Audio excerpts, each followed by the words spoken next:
Hey, happy day 49 of the BP Challenge. Sharon Horne-Ellstrom here. Today is our review day, and we're going to talk about what's the one thing that you can do and that you will commit to yourself to do to carry through and keep up the momentum that you've gained in this third section of our 90-day challenge. 90 days to get whatever you want in days, not years. Now, I was on a cruise ship during this one, so this is kind of an interesting one to review because now I'm back home. And it probably didn't look like I was on a cruise ship because before I left, I actually pre-recorded this week's actions. Now, I still had to follow through and do what I said I was going to do on the cruise, which I can admit that I actually did.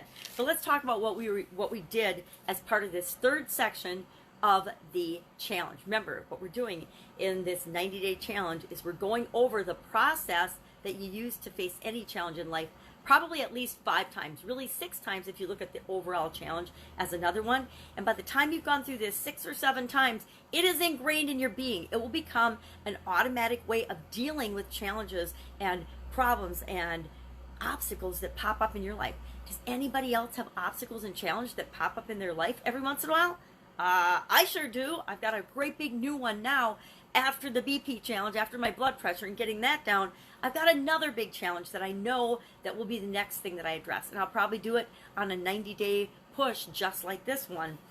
And guess what? It's just automatic for me. Even when I'm not doing a challenge and sharing it with you, I'm actually always doing a challenge for myself in my life, and usually in more than one area of my life, because this way of being has just become a lifestyle change for me. It's just a habit. It just is the natural way I be and think and do things. Now, the trick is for me to step back and explain to you how I do it and how it works for me, because I actually have to think about what I'm doing now consciously because it's become so automatic and it's in my subconscious. I have to bring it back up to the surface and think about it. So what do we do this week? This is our third section, our third thing that we've addressed in our 90-day challenge. For me, it was nutrition. For you, it might have been mindset, might have been finding new leads. It might have been a physical activity. It might have been some kind of a habit change. Maybe it had something to do with sleep or water, or I don't know what it was for you. But for me, it was nutrition, paying attention to what I actually put in my body, the purpose of which is to give me energy, of course. So when I was in Miami, Secret Exposed, we talked about, I can't read my notes. Oh, what was the next thing? Oh, actually, this was in Miami before I got in the boat, and I think I did talk about this one, and I did this one and posted this one. I don't know if I posted before I left. I had a lot of internet trouble on my vacation. It was an extended vacation, but it doesn't matter. I actually did just post this yesterday for everybody. It was about how and what I was going to do from section 2 and how I was going to carry that through on the book. And for me, it was physical activity and movement was the previous section, and I talked about how I was going to make sure that I did something every day on the boat, which, yes, I did that too, because the trick to getting super successful from these longer challenges is to focus on one thing at a time. I usually pick 5 things because that's a good handful of things that people can do and remember, and then as I go through the challenge, I add one more thing to my commitment to myself of what I'm going to actually do or take action on throughout the rest of the challenge. It might not be every day. For example, for me, the movement one, the exercise one, was I committed to doing something physical every day. Now the nutrition one, which is the one we went through this week, I've committed to do something else. But it doesn't have to necessarily be something that you do every day. You do the frequency that makes sense for you. Maybe you're reviewing your financial results or something, and it only makes sense to look at those once a month. Like if I'm looking at my income and my expenses, I only look at that once a month. Could I look at it every day? Yes, but if I do, there's so much fluctuation in it, it would drive me crazy. So I like to look at it month to month, month over month, and then compare it to last year. I'm always only comparing myself to myself and my performance. Not anybody else's, not anything else's, my personal performance and my business performance. Because those are the things that I can personally control. So, what did we talk about this last week? We talked about writing down our beliefs. Now, you're going to see a pattern here. The first thing we do is we write down all of our thoughts, feelings, and beliefs about the topic, about the thing that we're going to be focusing on for this segment. And then we looked at all of our emotions, with respect to this thing. For me, it was diet, nutrition, weight loss, because I got a lot of baggage and a lot of garbage with this particular topic and health challenges that I've had over my lifetime. So I had a lot of mental trash that I needed to actually deal with as part of this. Then we talked about gathering information and documentation, looking into, well, what are our options? What are the things that we could do with respect to nutrition? What's important? What's not important? Then we selected which thing, we brainstormed all the possible options, and we picked what is the thing that we're going to do that I can do with respect to nutrition that's going to give me the biggest bang for my buck. So then I picked an option. I picked what I was going to do.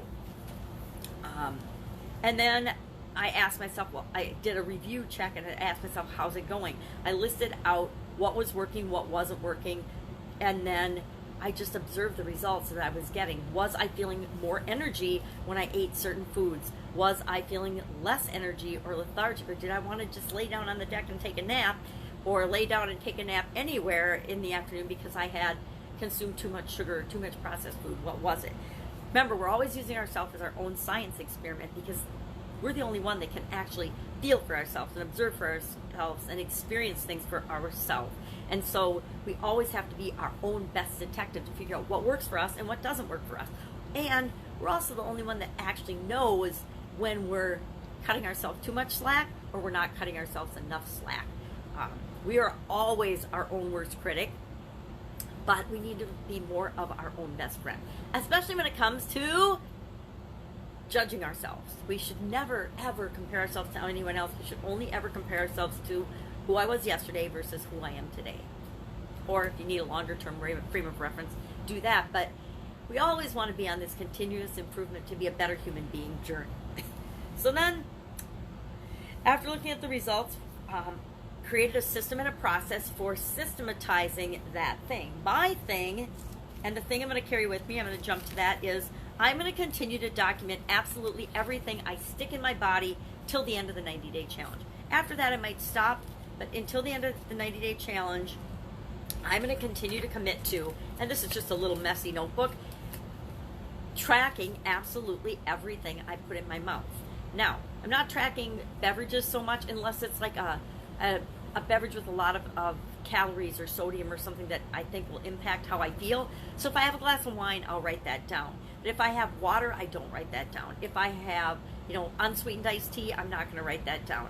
Coffee, I might just write coffee once, knowing that I'm going to be drinking coffee all day long because I am that kind of person that drinks coffee right up until bedtime a lot of the time. I like the warm feeling of it, and I do leave the living daylights out of my coffee, so it's really like barely flavored water sometimes.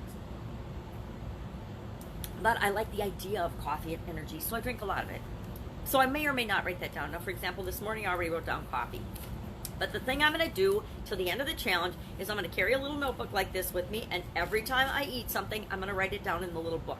And then I'll go back. Once a week, I go back and I look at it. Or the other thing that triggers me personally is if I feel bad, like if I feel bloated or if I feel super tired or lethargic or if I get a headache. Headaches for me are a huge indicator. I will stop, I will go back, and I will look at my book, and I will see if there's something that triggered my headache. I'm a migraine person, so I learned a long, long time ago that what I eat, what I drink has a huge impact on how my body feels and how my body reacts to things. So I'm going to pay attention to what I'm doing with this. So this is the one thing I'm going to carry forward. What is the one thing that you will do to continue your momentum, to carry you through to the end of this challenge, to move you toward the thing that you want to achieve? Me, I want my blood pressure down, down, down, down. I want it way down so I don't have to take a prescription drug. I already take one prescription drug for my heart, and it makes me retain water. It makes me gain weight. It makes me ornery as all get out, which I learned my strategy for that is I used to take it first thing in the morning because it's a time release thing. And my sister stayed with me for a couple of months when my dad was passing away. And she said, "You are a raving maniac bitch." And I don't know why. And we figured out that I had to take it like the same time every day, or not really the same time, but it makes me feel better if it's the same time every day. But if I take it right before I go to bed, all the moodiness and all the grouchiness and all the orneriness and all the mood swings and things that were associated as a byproduct of that drug for me, because that's a side effect for me with that particular prescription, they don't affect me as much when I take it at night and I sleep through the first batch of its impact on me. And then I'm back to my pretty much normal, nice self during the day. At least that's what my sister said. So that's an example of why we need to, number one, pay attention to how it makes us feel. And number two, sometimes we need feedback from the outside world and other people, even if it doesn't feel so good at the time, to figure out another way of doing things, another strategy, another way to keep the momentum going in the direction we want to. Because let's be honest, I didn't really want to be a raving maniac bitch and ornery flying off the handle all the time, but I also didn't even realize I was doing it until I had someone else give me that information, give me that feedback. So some could argue that she brings out that in me, but that wasn't the case. It was totally the medication. And so a lot of times when we take a medication or when we take anything, even sugar, coffee, energy drinks, processed food, sometimes those things have a negative impact on us that we don't actually see. We're not actually able to see it because we're just filtering it out. We don't want to see it. And it takes an outside observer to say, oh my God, what is wrong with you? Why are you flying off the handle over nothing? So we need to pay attention not only to our inside stimulus, but also to the things around us that are going on, and ask ourselves, does this make sense? Is there something valid to the feedback I'm getting from the world or from people around me? And if it is, we can choose whether to act on it or not. I chose to act on it and made a huge difference. This was almost 5 years ago now, and I can't even imagine what I would be like if I hadn't gotten that feedback 5 years ago and just made that simple change in the timing of when I take that medication. Just the way life is, we're learning all the time about ourselves and about other people. So that's it. If I can help you in any way with this, with figuring out what your one thing is to carry you through to momentum, and you need help with that, hit me up in the comments below. And if you just want to chat about how is it going and what's working for you and what's not, or how this section went, or how anything in the challenge is going, just direct message me and we will set up a time to chat about it. It usually doesn't take that much time. And sometimes, like I said, you just need that outside perspective to say, oh my God, you're doing so awesome on this. Because sometimes, again, we are beating ourselves up, thinking we're not making progress, thinking we're not seeing enough movement in the thing that we're trying to do, when actually we're building up to have an incredible breakthrough. So that's it. Have an absolutely fantastic day. I will be with you tomorrow. We are starting section 4 of our 90-day challenge. We're over halfway through the challenge already. It's gone really, really fast. Could be because I was on vacation for 20-some days of it, but it's going really, really fast. So I'm not going to tell you what my next section is. If you want to guess in the comments below. Otherwise, I'll be with you tomorrow. Bye. Have an absolutely incredible day. Pick your thing to carry you through to momentum, and I will see you tomorrow.